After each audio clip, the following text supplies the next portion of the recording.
Good evening, ladies and gentlemen. The Sharks lose a tough one. I mean, it's turned out as a laugh. It started off as a laugher, but kind of really became an interesting game through the second and third period. However, they do lose to the Winnipeg Jets 5-4 in overtime. I think we can all say, though, it's overshadowed by a possible injury to Joe Thornton. We've looked at it a few different times and taken a look at Twitter and seeing what's up exactly with Jumbo. So far, all we can see is that it was Bodker laying into that right knee. He did have his rehabilitation and surgery on the left knee. So that, I guess, is a good sign for it not re-aggravating that injury. However, we don't know how serious this one is. Also, everybody here at Teal Town, USA, just wanted to say that we are thinking about Northern California with the earthquakes. I know that every time they get a little bit of an earthquake, they kind of build off of each other. And this one was a 3.9 in Watsonville, and it's kind of getting a little scary. So anyhow, I think I'm going to pass it right on to Alex Martinet. He has the GIF, and let's take a quick look at that. As you can see, once it's pulled up, here we go. Jumbo right on that right-hand knee. That's not great. Anyhow, I'm going to introduce my panel. As I said before, Alex Martinet, Johnny on the spot with that GIF. Alex, how are you doing this evening? Besides that, I was pretty good. And then I'm also, of course, joined by Chris JWS. Chris, how are you doing this evening? Hey, I'm back for the third show in a row. This is the second. Yeah, I think we will be having either Puck Guy or AJ tapping in soon. So we'll have a kind of a rotating cast of characters here, but I'll be here to host you on through this cast. So will Alex. Anyhow, guys, I mean that first period, I mean the Sharks start off really on the wrong footing here, down 3-0 really quick to, I guess, lucky bounces, and then a questionable, I would say, punishment to a call. I think that we all agree is boarding, but the actual doling out of that punishment, I believe, was a little extreme in my case. I mean, you're 10 minutes in, they're going in for a puck. The player going into the boards puts his back to the play. Hurdle just finishing his check. Unfortunately, the Kulikov gets an injury. I think he cuts himself on the dasher, and oh boy, it was just it was really just a uneven footing starting off that way in the game, and down 3-0. The Sharks could have really folded, but they showed some resiliency, guys. I mean, at the end of the period, I mean, they were down 3-1, but it seemed like the momentum was coming back. What did you guys just think about the start that Winnipeg had, and the penalty, and the way it was doled out, and opening thoughts? So for me, I actually thought as a whole, the Sharks started pretty well. I mean, a lot of what Winnipeg did, like you said, it was some pretty unfortunate bounces for the Sharks. It was that call. And I'm on the side. I tend to agree with the official's judgment call, and that based on what I've seen of the rules and the fact that Hurdle did have a chance to slow down more than he did. But it's neither here nor there. It would have been definitely a double minor at a minimum. So either way, the Sharks would have been shorthanded for a pretty extended amount of time. I thought the start from the Sharks wasn't that bad. It was just really, they had some bad breaks and they found themselves in a hole. And I think they proved me right when they were able to fight back, because I thought they had a lot of energy early, and they kept that up for 3 periods. They were skating with Winnipeg. They didn't look outclassed out there, and I think that actually impressed me tonight. I think that they looked like they could actually run with a contender instead of get run out of the building. Very much. I mean, it definitely was a far cry from that game a little bit earlier in the month. I mean, the Sharks did look, on on class, at least. They could swing pound for pound with Winnipeg. And of course, I mean, the Sharks battle all the way back and tie without, one of their top six forwards. Alex, what were your initial thoughts of how the Sharks started this evening? Just a little bit on what your thoughts on the penalty and the crime and punishment. um, So Throwing a little Dostoevsky. yeah, I mean, I think it was a punishment. When you took the replays and you started to take screenshots of it, Hurdle had enough time to at least slow down his check, and I thought he didn't do that. He probably won't get a suspension because it happened so early in the first period that he kind of already served his time. I don't think they're going to take another game away from him. It's not like the Dustin Brown hit. It's nothing like that. So I don't think it's in that league. He's definitely not in that type of player.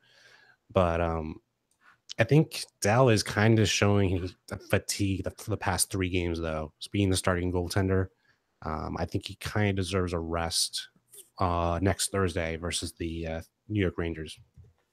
And we're also joined by AJ Strong. AJ, how are you doing this evening? I know that you went to the game. What were your initial thoughts on how the Sharks came out and what you saw from the penalty and what you thought of the punishment? I thought they came out sloppy as all hell to start the first period. Took a while to get their legs under them. Second, third period, obviously significantly different. I thought they got a lot of good looks in the third period. Unfortunately, Hellebuck was a little too hella to, give up one with those last, because the Sharks are pouring it on last 5-6 minutes of the third period. Unfortunately, they wouldn't have any opportunity in the OT, but it wasn't for a lack of trying, but they definitely were, on cruise control in the first period, as far as I'm concerned. There was a couple times where it looked like there was misassignments. You look at that first goal where like Vlasic and Burns get crossed up. I don't know. It was I don't know if they were like just still working that high from beating Pittsburgh and Anaheim over the weekend and thought, oh, we can just roll our jocks out here and beat the Jets. And it's kind of like, hey guys, have you taken a look at what the Central is doing? The only division that doesn't have a team with a minus goal differential. Like, you guys have to bring it. And, they didn't bring it for 60. They brought it for about 45. And I am kind of in the middle here. I thought that the Sharks did wade in a little bit. I don't think. Hey, were you there, man? Were you there? No, they did wade in a little bit, but I thought that the two quick goals, I guess, off of defensemen. I mean, there's nothing really that you could do there to really fix those. I mean, they were kind of that first goal. I mean, that's just bizarre puck luck. I mean, the way it was heading towards the corner, bounces off the inside of a guy's skate, slides right by Dell. No, Patrick Waugh on his best day is not going to stop that. Right. And the power play goal was a little soft. I mean, it was tough because you've got a guy laying out. I think it's Armia, or actually, sorry, Little. He's basically sprawling out, and the puck deflects off of his stick as he's going down. So I mean, you have a deflection there. It was, if Dell would have had that, it would have been a good save. But I'm not faulting him for that one. Maybe a little soft, but not too bad. But the Sharks could have folded like a house of cards. But Joe Pavelski does get an unassisted goal.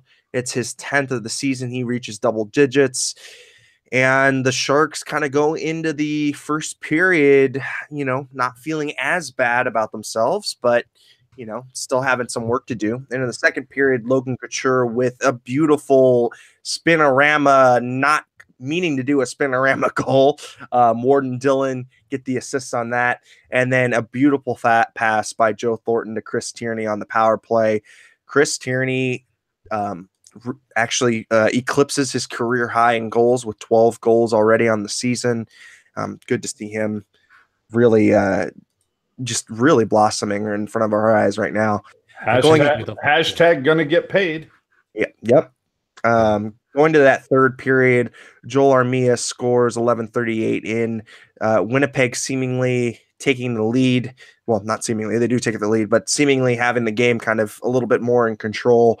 And then Timo Meier, I mean, he keeps up with the puck, does a backhand that he's able to get past Hellebuck and ties it up. And, this is just another evolution of Timo that we're seeing where he's starting to develop kind of a little bit of a clutchness to him where he does score some timely goals. And it's really good to see that from him. It's good to see him really battle in front of the net and evolve into that power forward that we really have been lacking for quite a while since like Ryan Clough.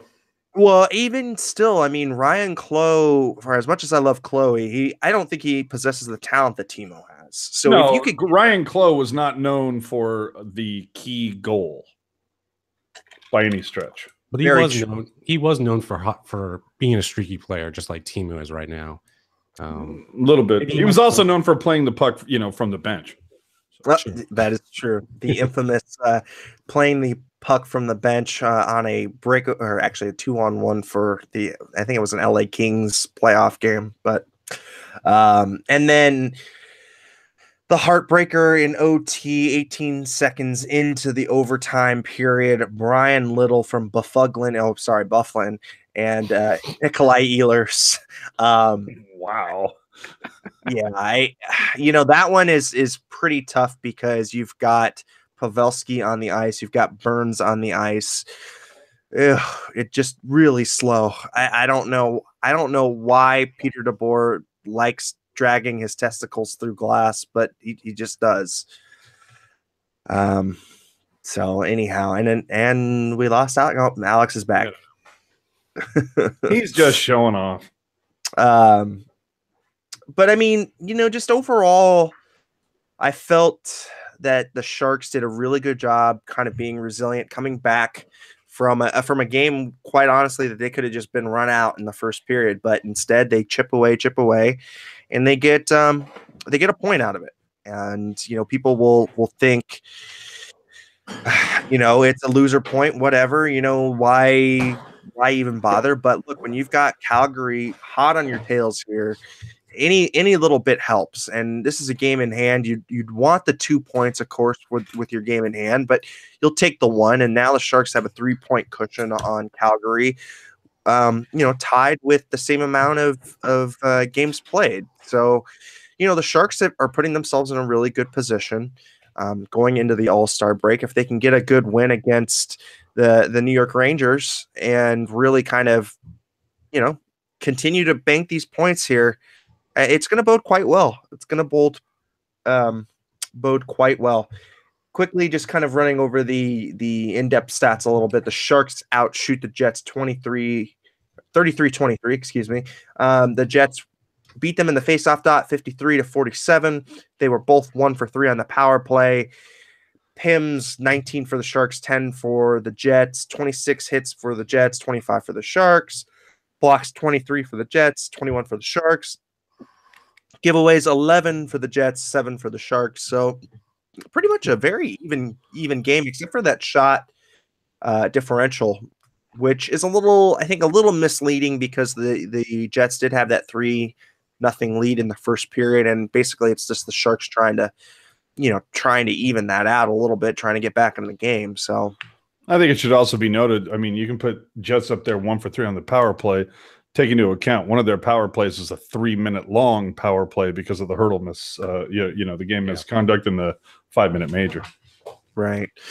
So, which I think was a bad call.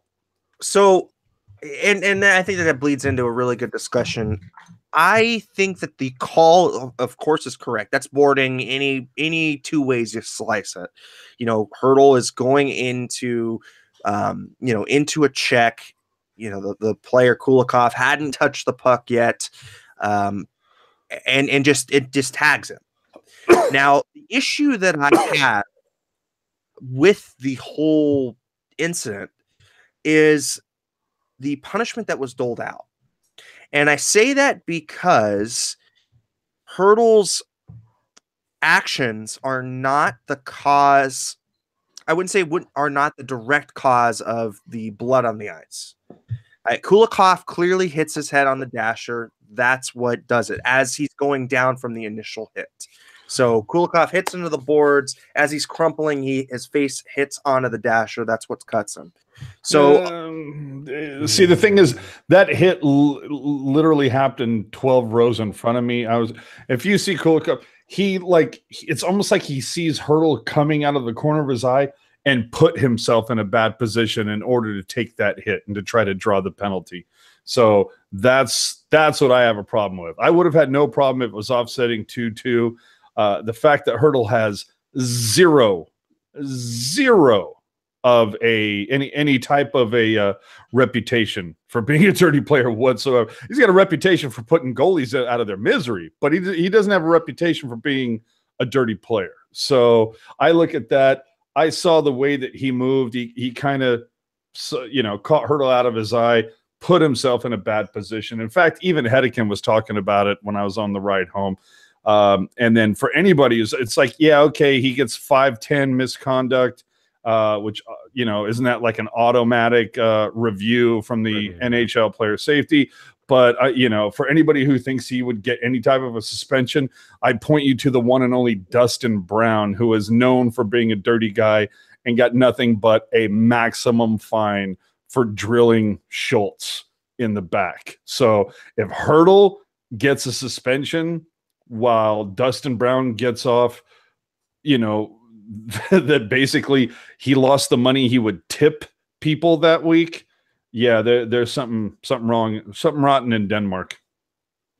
He was still going to make that play, though. That should have been a 5-minute boarding just because he was making an aggressive play on the boards. And part of that's because he's a fast player, and it's still part of the rule book, and that's how the NHL has been calling it this season. And I would have a problem if they didn't call it the same way every single time, but that's the way that they've been calling it for not just this year, but for the following last 3 years. I look at the Dustin Brown hit on Schultz. I look at the Thornton hit on TJ Oshie earlier in the season. Neither of those guys got a game. For me, Hurdle should not get a game. But that's more in regards to the CBA in terms of suspension wise. That's probably more. Do not throw acronyms at me, my friend.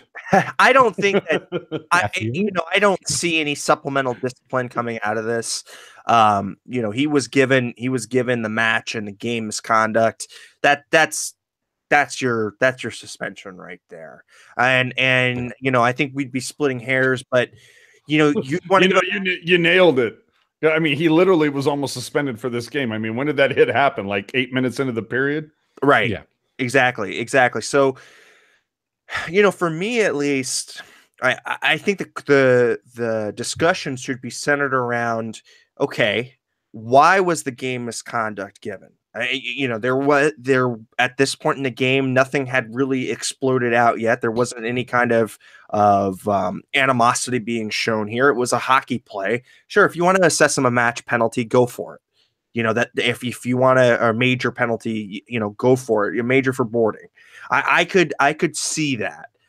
I personally think that should have been a double minor. Because the blood was drawn, but I'll give you the double. Yeah, I think a double minor, 2 for boarding, 2 for the blood. That's where I would have put it. I think that the match and the game the major and the game misconduct was way overkill. And like Steve Cropper is saying, the blood played the major fact and the knee-jerk reaction. I totally agree. When the officials see that, they immediately think the worst. Now, there wasn't any kind of head contact or anything like that.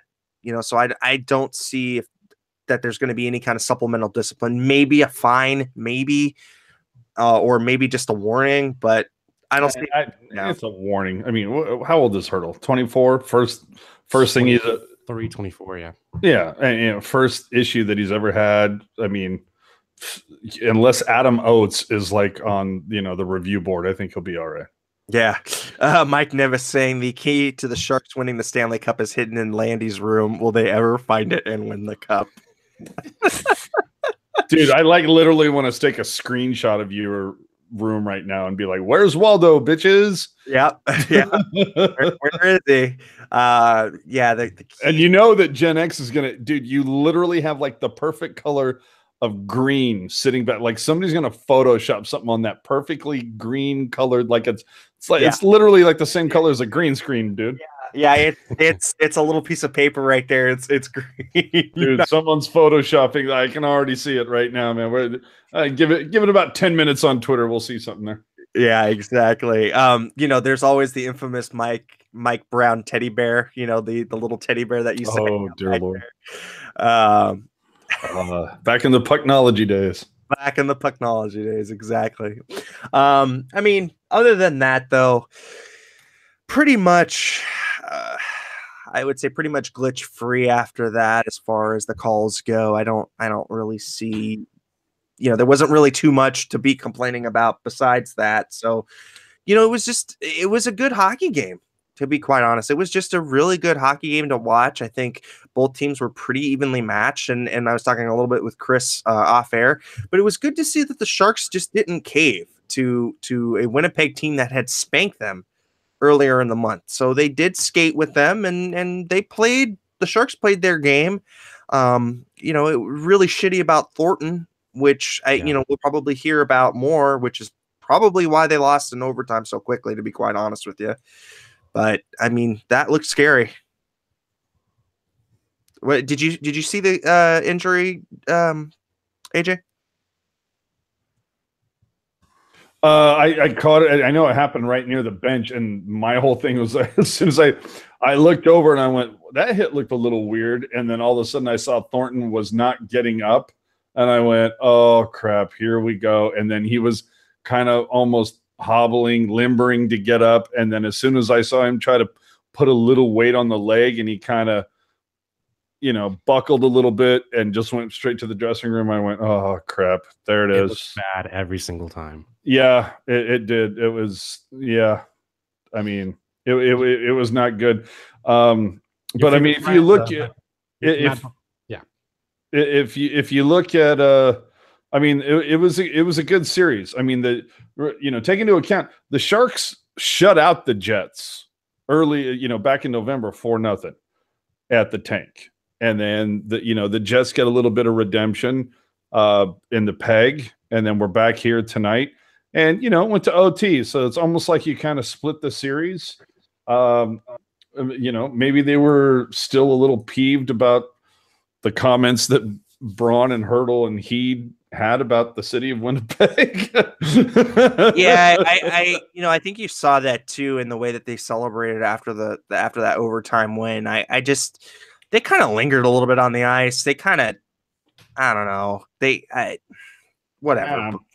I'm fine with it. I'm okay with it. I do have some fun comments though from tonight's game. Just like being there. How was the attendance? Well, funny you should ask. Funny you should ask, my burly friend.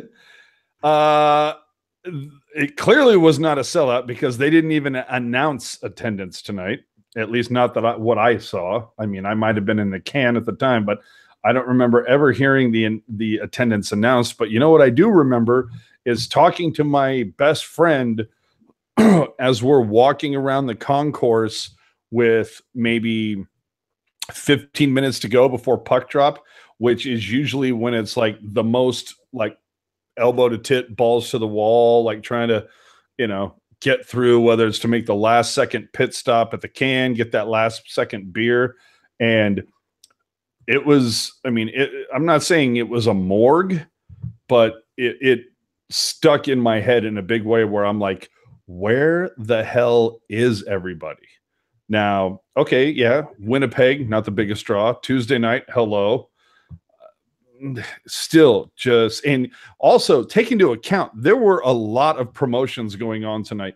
You had the Iguana College Rush Night. So if you had a college ID, you could have gotten into this game for $10 a ticket.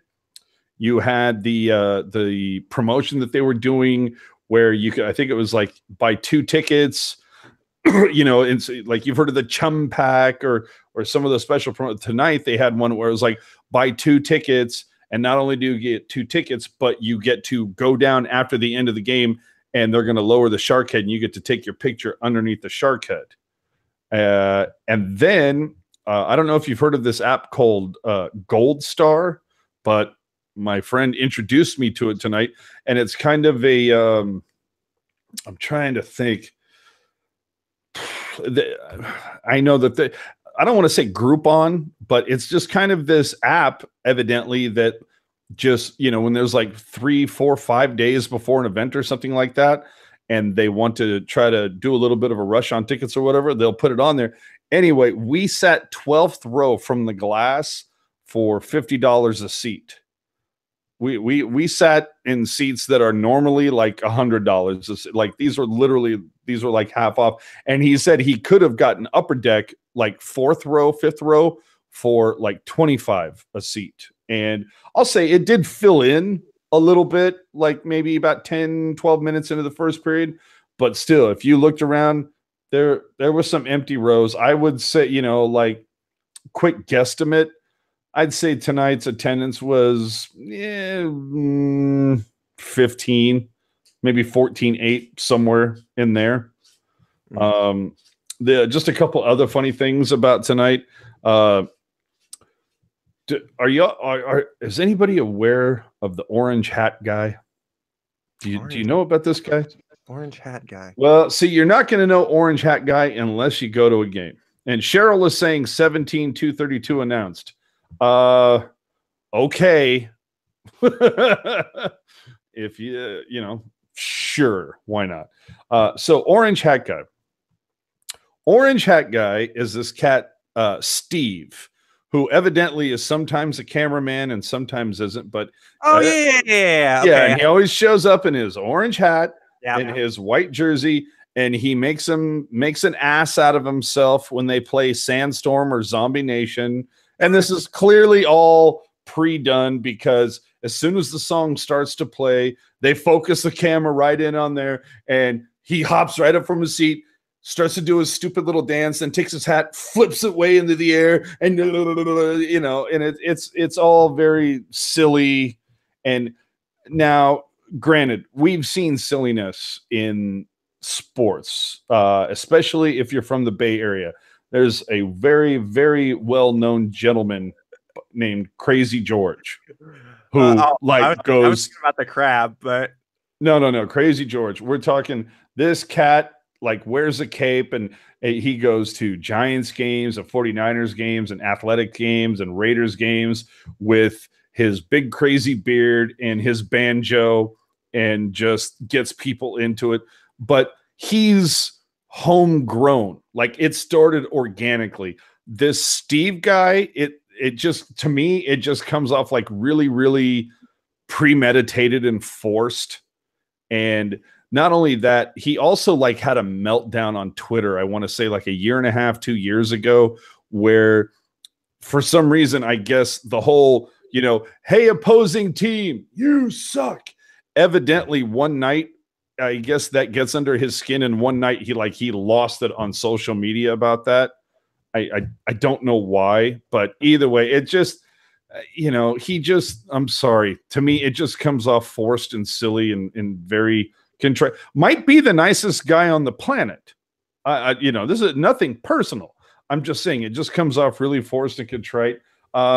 Another thing is, and the dude follows me on Twitter. Again, it's not personable. But Johnny Root tonight, when there was about 2 or 3 minutes left, and I'm sure it's not him saying, this is the time I need to go out there. I'm sure he gets a little thing in his earpiece that says, okay, do a promotion now, lose your shit now, whatever. And he goes out there and he screams. And again, it feels premeditated. It feels forced. I wish I can get Johnny Root for Barracuda games. Absolutely. Big family friendly thing. There's a lot of kids. I can get that. but for 25, 24 years, however long it was, the Sharks didn't have an MC, and we never ever needed one. So it just feel, again, Johnny Root, incredibly nice guy. I just don't think that he's best served. Yeah, it's the venue. Or the Sharks the venue for it. Yeah, the Sharks are best served with that. And then finally, just last thing, just kind of a fun, noticeable thing from being at the game. Timo Meyer's goal. This is a funny thing. Timo Meyer scored that goal, and then for I'd say about another. Okay, so he scores the goal. There's the dun, dun, dun, dun, dun, dun, dun, and the whole crowd gets into it. Blah blah blah. They drop the puck. The goal light behind Hellebuck still went for like another 20 seconds until somebody found the switch to turn it off. It was hysterical because there was like 3 or 4 people like going, dude, wait a minute, the light's on. Did we score again? And I'm like, dude, literally the puck is in the middle of the ice. What are you talking about? So it was just fun little tidbits from actually being at the game. That's all. Cheryl saying, hey, the goal light was partying. Absolutely. The goal light. Hey, tied the game. Come on. Yeah, Chris. Yeah, what really grinds my gears? That's what it felt like tonight. A little bit. Yeah. Well, I mean, I think for a lot of people, it was kind of a gear grinding game. I think that there was definitely some. There was a little bit of everything for that game, as far as something to be annoyed about or something to be excited about to watch it. It just kind of had a little bit of everything. It was good game though. And final annoyance, I might go check my Twitter. Hashtag Bucci Overtime Challenge. I chose little. I got nothing. I'm just saying. Yeah. It's like the 5th time I've nailed a winner. I never get anything. John Butchergrass, if you are watching, please send AJ some swag. Give me my overtime challenge, or give me my college hockey shirt. God damn it.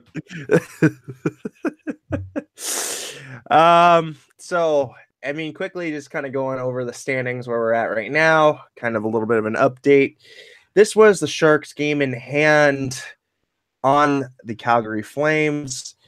They still have a game in hand on Los Angeles, believe it or not, and they have 2 games in hand on the Duckies. So right now, as it boils down, we'll go with the Eastern Conference because let's face it, nobody cares about the Eastern Conference. The Washington Capitals have kind of battled back from their woes and taken over the Metropolitan Division with 61 points. New Jersey's in second place with 56 points, tied with, believe it or not, Philadelphia, who in their last 10 are 8-2. Philadelphia's on a tear. The Metro kind of sucks. It's the worst division. Yeah, dude. I mean, literally, half the teams have a positive goal differential. Half the teams have a negative, and the top one is a plus 10. Meanwhile, Tampa's 46, Boston's 39, and Winnipeg's 29. I mean, Vegas 37. Yeah, I mean, the Metro. How quickly the Giants fall. Well, I think the other thing is that we have to really kind of look at, though, is Montreal. It makes the Atlantic sag really bad. Buffalo's sagging really bad. Ottawa's sagging really bad. So, I think the thing is that in the Eastern Conference, you're just having a disparity between the good teams and the bad. And I think that's what makes it look the worst, is that you have both the worst of the worst and the best of the best in that conference. So anyhow, going over to the Atlantic, Tampa Bay, I mean, they're still the class of the NHL for me. They're leading their division with 69 points, leading the Eastern Conference by 8 points. Boston with 64 points. I mean, they're just getting it done. They're 8-0-2 in their last 10. Toronto, Arizona, still the worst in the league. Not Buffalo, Arizona.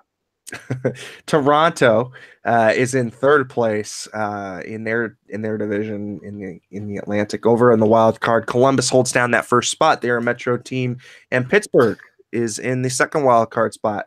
However, New York Rangers are 2 points out of a wild card spot. Islanders are 2 points out of a wild card spot, and Carolina is 5 points. But Rangers 2 points out of a wild card spot and coming into SAP on Thursday. Tell me that game is going to be big for them. Very big for them. That might decide whether they're going to be buyers or sellers going into the trade deadline. I guess, that final stretch after the All-Star break to the trade deadline, where we kind of really figure out where the teams are going to end up, who's going to buy and who's going to sell. Heading over to the Western Conference, Winnipeg leads their division now with that win against the Sharks, 65 points. Nashville has 3 games in hand on the Winnipeg Jets, and they're only below them by 2 points. They have 63 points. St. Louis with 61 points. In the Pacific, the darlings of the NHL still, Vegas with 68 points. The Sharks in second with 59 points, and Calgary with 56 points. Tell you what, that loser point sure did help the Sharks tonight, and really, it's helping them stave off Calgary just a little bit longer over in the Wild. No, I'm sorry. I was just going to say that it obviously helps, but I'd love to see Calgary and LA's schedule and Anaheim's schedule right now, since it's such a tight-knit bunch. I'd love to see what their schedules are compared to San Jose, because San Jose is about to get done dirty after this All-Star break, because it's just going to be a ton load of Central games. Yeah. It's all road too. It's not going to be. So I don't know. It's not going to look pretty, but you know what? They did a really good job on this last little bit. This was kind of their hell week, coming out of that bye, and really just, they did pretty well. They did pretty well. You want to talk hell week? Let's talk the end of February at St. Louis, at Nashville, at Chicago, at Minnesota. That's the one I'm looking at too. And if Thornton's missing 2 or 3 weeks, then that becomes the whole week. Yep. Yeah. Dallas first in the wild card with 60 points. I mean, you have a wild card team with 60 points. That's pretty insane. You know what? Let me bring that up to you guys. Okay, so we've lived with realignment now for like 8 seasons, 7 seasons. What the hell ever it's been? Yeah, something like that. I got to be honest. I like 1 through 8.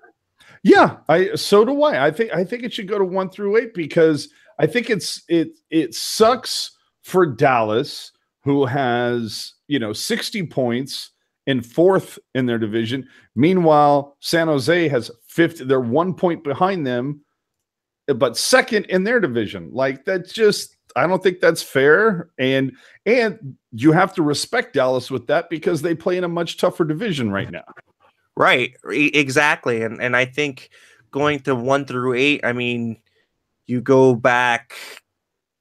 I mean, I understand why the NHL did it, because they wanted to really increase the visibility of those in-division games, right? They really wanted to crank up the ratchet on like baseball or something.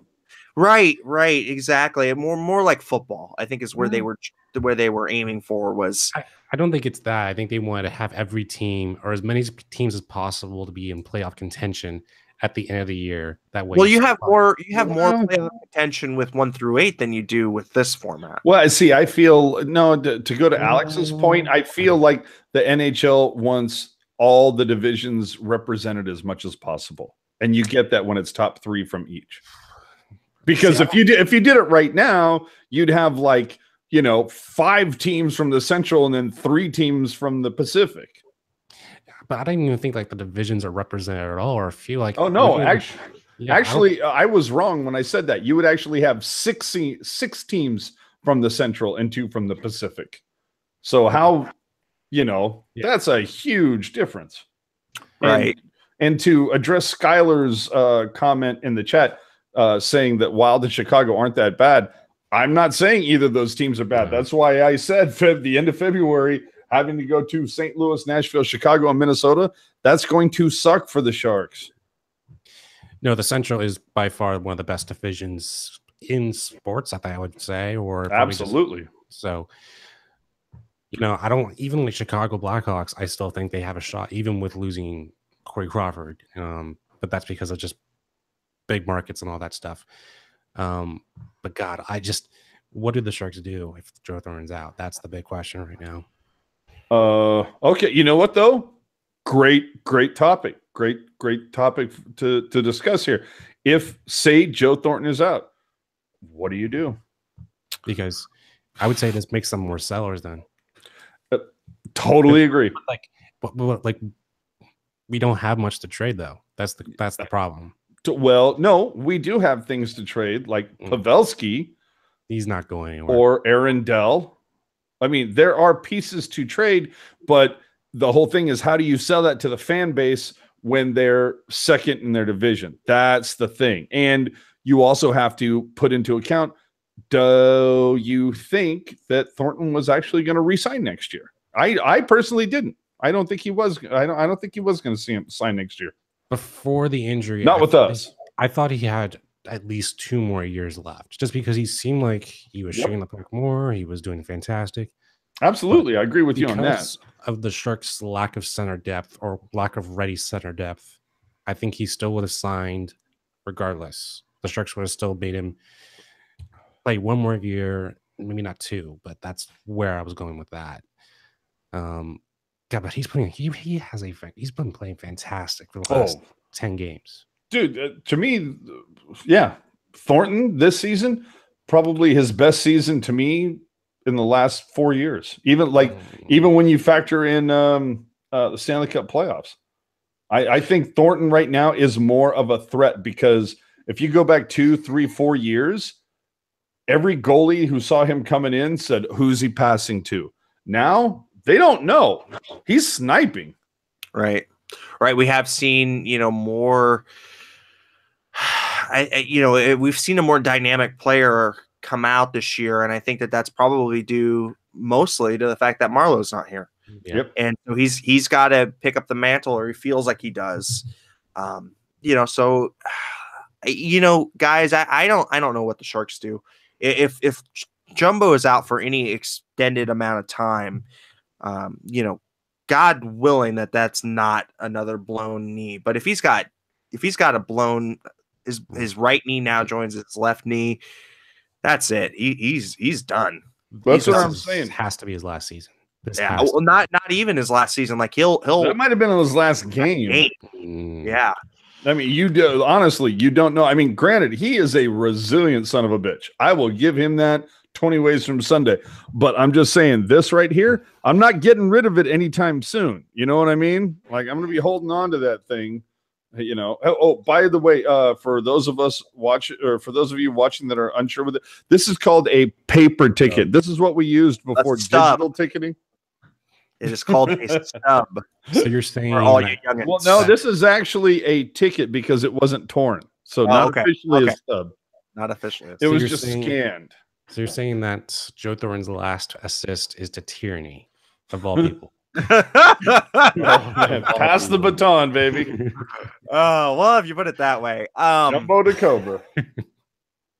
I wonder if maybe God, I just hope it's just like a really bad spring. Let's hope for an MCL spring, and oh God, but it didn't look good. And you know what? I mean, your favorite whipping boy and mine, who was at the center of that?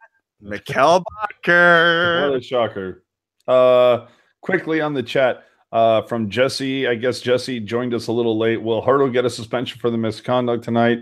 I think no. Yeah, the consensus seems to be no. It should. When you look again, I go back to Dustin Brown and Justin Schultz. I go back to Thornton on TJ Oshie. They didn't get suspended, so I don't think Hurdle should whatsoever.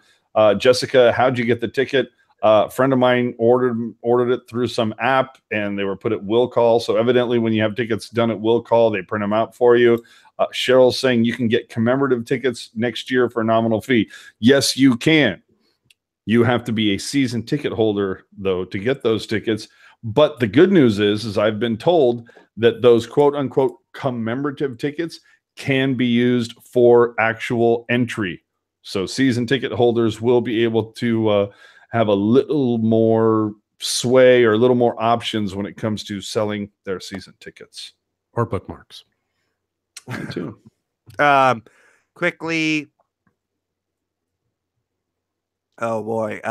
James Abel saying ESPN reporting that DeBoer doesn't look good and will have an MRI in the morning. DeBoer saying doesn't look good and he'll have an MRI in the morning.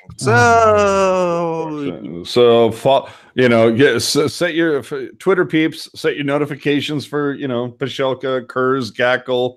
One of them will be, Johnny on the spot tomorrow morning. Makes me want to go over there with like I have 2 Thornton jerseys and I was lucky enough to get them both signed, but now it makes me want to go over there with like an 8x10 or something and say, this is probably the last time you're ever going to be here. Can you sign this before you break your wrist? Right. Boy, I just feel bad for Jumbo because he had done so well coming back from his injury, and oh, dude. I mean, amazing. We all wrote him off as, man, this is not going to end well. Like his speed was already bad, and it'll just take a hit even more. But he surprised the hell out of me this month, and just how much he's bounced back. And boy, if he has more than a sprain. Well, dude, how much were we ripping on the top line since the beginning of the season? Like, it got to the point before even Thanksgiving, we were saying Thornton is not the top line center anymore. It's Couture. Right. We had already pushed him down. Right. And he proved everybody out. He's proving everybody wrong. And oh my goodness, I guess we'll just kind of have me be walking on eggshells and, crossing your fingers. I can't find that report, by the way. It's going to be a hard morning tomorrow. What the ESPN report? Yeah. Okay. Who? Look at that. Oh, Jesus Christ. Really? Hackle already in the chat. ESPN fake news. Stop, dude. If I never hear the term fake news in my lifetime, it'll be too soon. So can we not? This will not devolve into anything that resembles something politics. So quickly, let's curtail away from that because I don't want to talk about that either. Somebody is there asked, anything on Twitter? James Abel on the front page or the NHL ESPN page. All right, well, I'm looking for it.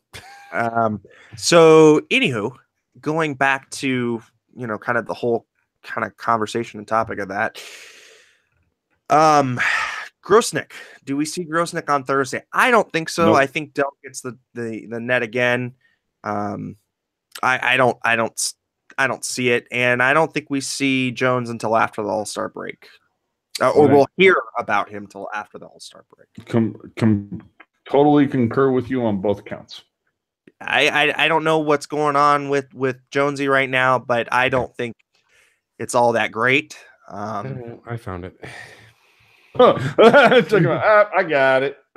See, now Kerr is saying no updates on Thornton per one of the blue coats standing outside the dressing room. He hadn't left as about 10 minutes ago, and typically he's one of the first to shower and depart. So not good news. Yeah, that's an fuck. A major sin. Yeah, this. Yeah, no boy. We all know him. Okay. I mean, look, Jumbo is the toughest guy that I've ever seen play hockey. In my short experience of watching this game dude, he's the sandpaper that stirs the drink. Yeah. Gackle, no updates on Thornton. DeBoer says won't know till tomorrow. Also acknowledge that Thornton doesn't leave a game unless something is wrong. So again, oh crap. Right. Well, I mean, that's the thing is he will normally tough it out. Now, I whatever. We the last thing that I remember seeing is him looking like a deer in the headlights, hobbling off, the ice and could barely skate. Poor dude had a concussion and placed through that. I don't know, guys. But thanks, Cheryl. Thank you. Doesn't look great. Rob Iman asking, does Danny O'Regan get an extended look if Jumbo's out long term? I think anything's on the table as far as that goes. I think you bring up Danny. Who else? Yeah, no, I think you bring up Danny. You put him in Tierney's spot. You put Tierney up at second line center. Does this you have the Hurdle option, or does this force Wilson's hand to make a move with that cap space? But what the problem is that you're going to have to give up a lot to get a center.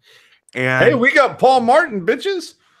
yeah, you're going to give up a lot to try and get a center, and not only that, but now you're going to rob Peter to pay Paul. Yeah. So see, I don't think the Sharks will. I don't think they'll try to replace Thornton. I think it's one of those things where they'll kind of like escalate everybody. So Couture is number 1 center now. Tierney number 2, Goodrow number 3, whatever. You know, like they'll look for that 3-4 guy for right now. I would say you put Pavelski on the second line. Well, does that was just about what I was going to say was, or do you put Pavelski at center? Yeah, do you put Pavelski at center on the first line? Yeah, I mean, maybe you put Pavelski centering. Hey, maybe we rewind the goddamn clock and keep Marleau here. I was just thinking about that too, but you know, I think probably what'll happen if I kind of am reading the tea leaves here, I think Couture slots in with Pavelski and Meyer. Yeah. No way. Yeah, I think they're going to put Couture with Pavelski and Meyer. I think they'll give the Couture's had too much. Couture's had too much success with Hurdle. No, I think that they're going to split them up because I think they're going to make Hurdle the second line center. They're going to give him. They're going to give him that, and they'll do something for their depth, and that's a great way to do it. But I was going to say I like your move. Is it PDB-esque? No, but I like what you're saying, Eric. So then who would you put with Hurdle on his wings? I would say Donskoy and Bodker. Yes, that's what I. And Bodker. And it hurts me to say that. You know this. But Bodker's not looking as bad. Or if you want to throw away the last 4 games, dude. All say right. that to me again with a straight face. All right. Or LeBanc, Hurdle, and Donskoy. Okay. LeBanc, Hurdle, and Donskoy. And so your top line is Couture, Pavs, and Meyer? Yeah. And then third line of Tierney, Bodker, Hansen, maybe. And then or O'Regan, you nuke Hansen because I you know what, from tonight's game, when is Hansen ever going to get back on this goddamn team? No, well, with tonight's game, complete garbage. He looked like complete hot garbage. No, wait a minute. He played tonight? Yeah, he played tonight. Who the hell was scratched then? Because I don't remember seeing Hansen out there at all. Goodrow?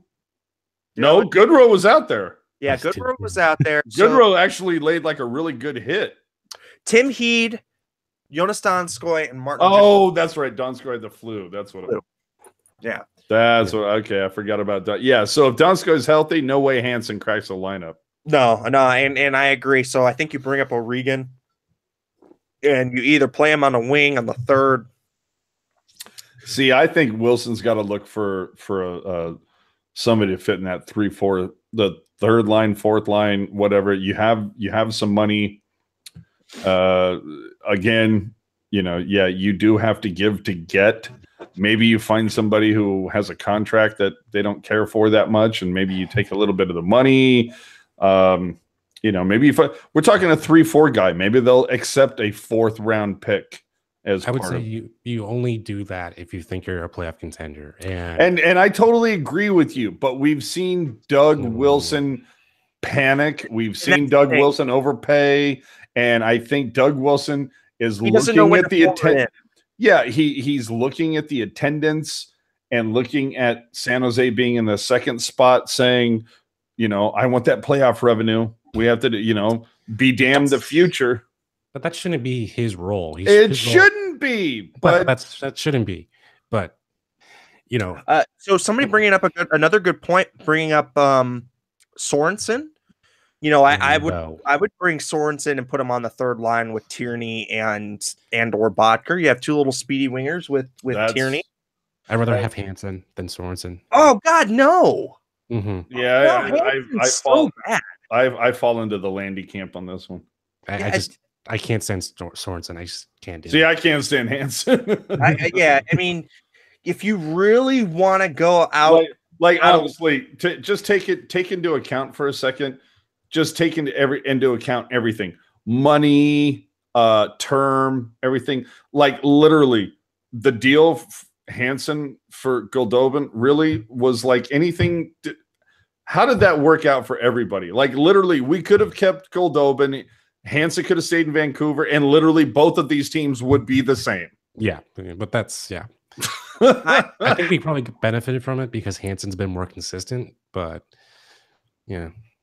Yeah, you know what though? I mean, Goldie is just a little bit away from figuring out, and when he does, I mean, he's got a lot of skill set, and that's been the thing about him for years. Right, but I mean, how can you give up on a 20? No. Player. Here's the thing about Goldie. The dude literally has a top 5 priority list. And let me answer 4 paws up in the chat before I go through this. The name of the app is called Gold Star, all one word. Goldie cares about 5 things. The problem is he cares about them in this order. Babes, working out, the beach, babes, and then and then hockey. Or no, I'm sorry.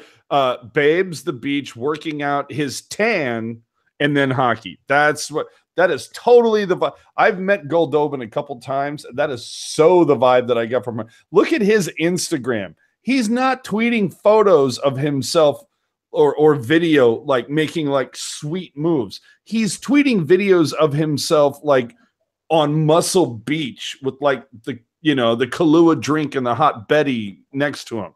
That's when that's what you're doing, that's what you care about. Yeah. And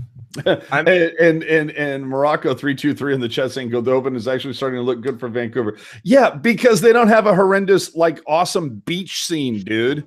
If they had like Santa Monica Pier in Vancouver, you'd never hear from Goldie again, dude. Oh, that's hilarious. If you had Santa Monica Pier in Vancouver, you would never. I'm just saying, man. Oh boy. I mean, maybe something off the wall, like bring up Rudolph ball cars, but man, like we're really scratching the bottom of the barrel when we're talking about this. And this is the messed up thing is like, remember like a year ago, we're like, oh my God, the Barracuda is so stacked. And now we're like, where the hell is everybody? Well, yeah, your Kevin LeBanc is up here. Your Timo Meyer is up here. Rorik Chartier got a conky and kind of screwed himself. Hey, Carpy got taken on waves.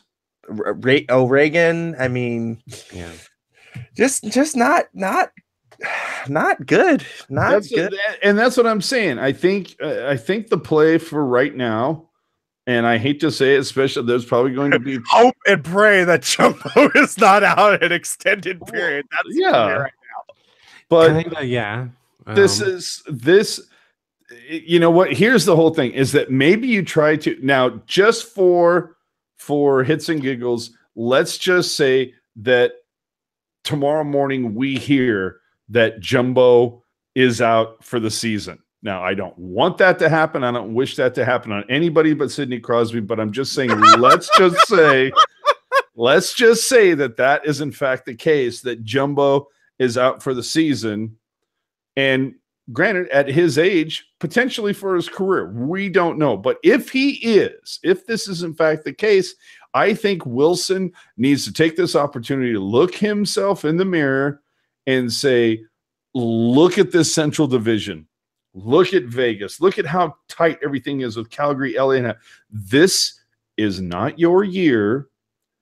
Now is the time when you look at the contracts and look at what you have to offer. Pavelski will get now, and that's the other thing that really sucks is that Thornton might have been one of the best things to like get back, some value.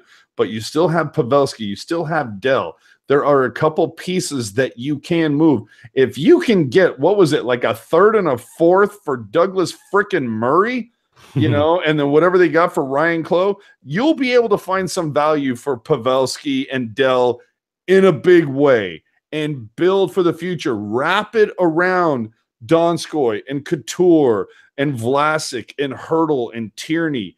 Focus on that core moving forward. You already know that Vlasic and Burns are here long term. Jones is signed long term. I mean, you've got some core guys. Build around this base that you have, and for the love of God, go take a hostage on the island and get Tavares here, will you? Now, do you think that the new ownership would allow a 2 or 3 year rebuild? What new ownership? What new ownership? I'm talking about the current ownership that's been around for last Plotner. I think Plotner is owner since a long time. He was a minority.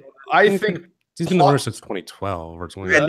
He's now been the majority owner. Since that's what I'm really going for. I think Plotner is.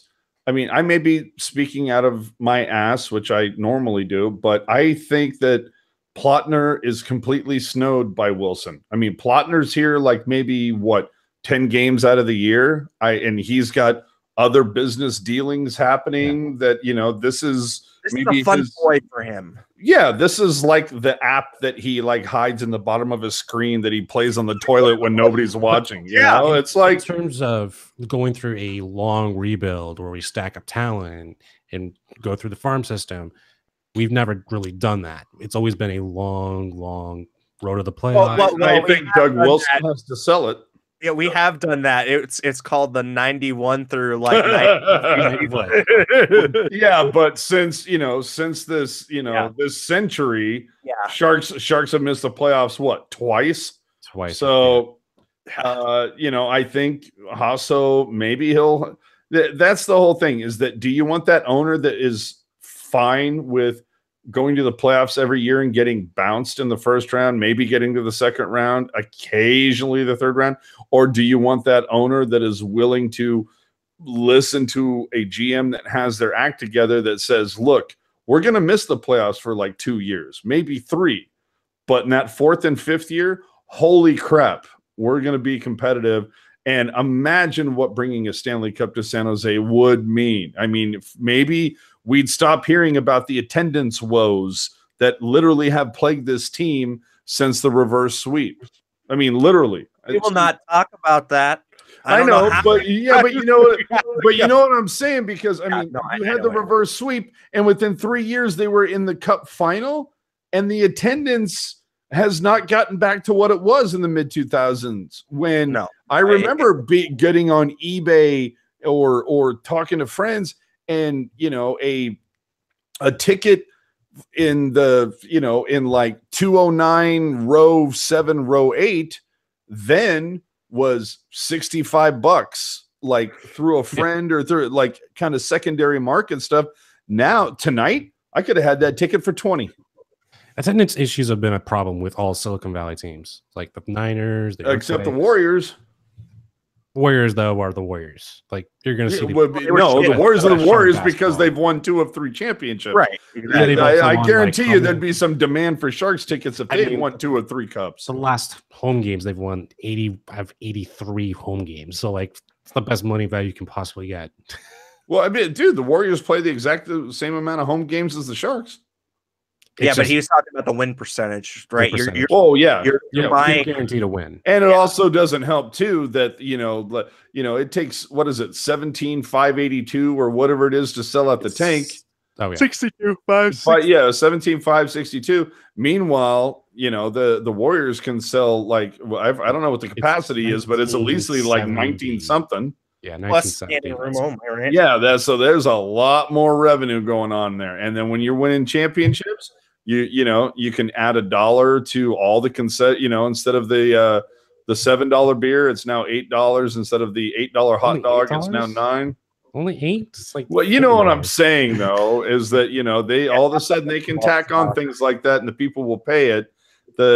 And even Brody tweeted out, I believe it was yesterday, just kind of pointing out that the Sharks had a redonkulous weekend, beating the reigning Stanley Cup champions, and then the following night, dismantling the Ducks.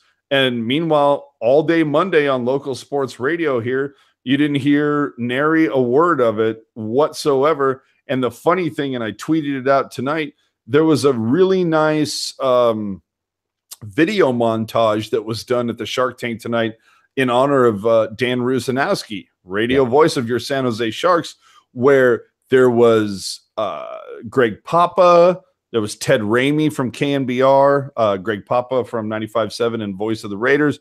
There was John Miller, voice of the San Francisco Giants. Just a lot of local sports guys saying, you know, hey, Rusanowski, congrats on 2,000 games, yada, yada. Very, very nice video montage. But I got to say, as the local Sharks fan sitting there watching it, I'm seeing Greg Papa and John Miller and Ray Fosse and oh God, who's that KNBR douchebag at his Warriors game? Fitz something. Brooks? Fitz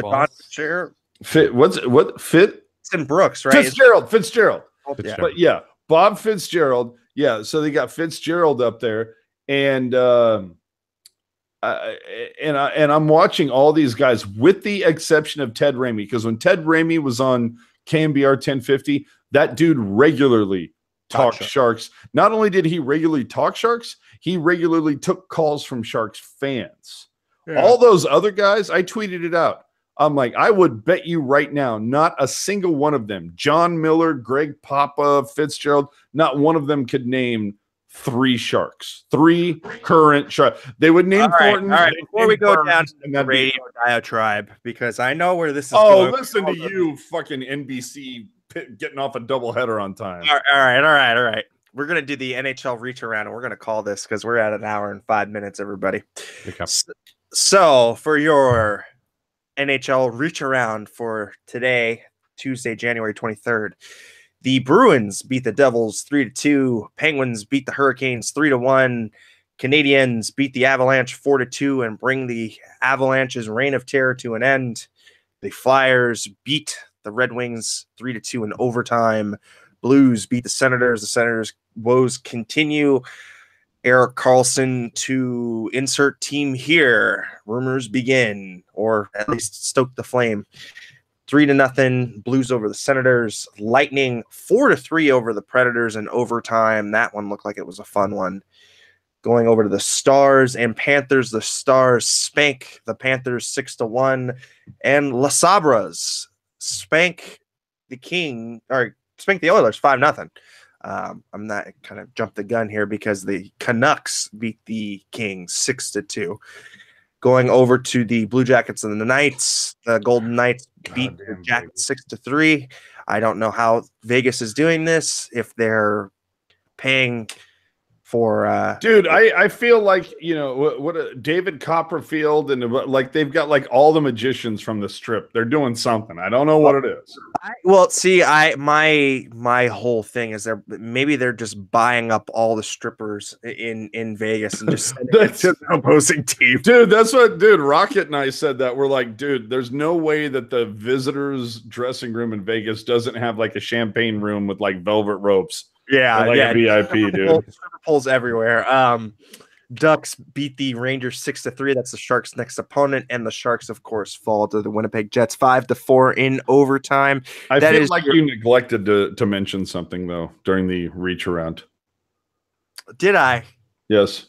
What did I fail to mention tonight? Cam Ward was unable to Cam Ward this bitch.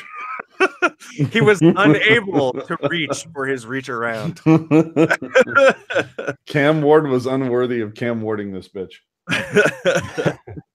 I really need to get the T-shirt with the Teal Town USA on front crest with this. I'm gonna Cam Ward this bitch. That's what I'm saying. Yeah. Bring hockey back. Get on that one, will you? Anyhow, for the crew here at TealTownUSA.com, for all of your Sharks needs and really some great editorial stuff. I'm sure we'll have something up on the demise of the Sharks if Thornton's knee is completely gone forever. If not, you can always catch, I think, the Pucknologist. When's the next Pucknologist coming out, AJ? That would be the Sunday following the All-Star game. Take a look and take a look out.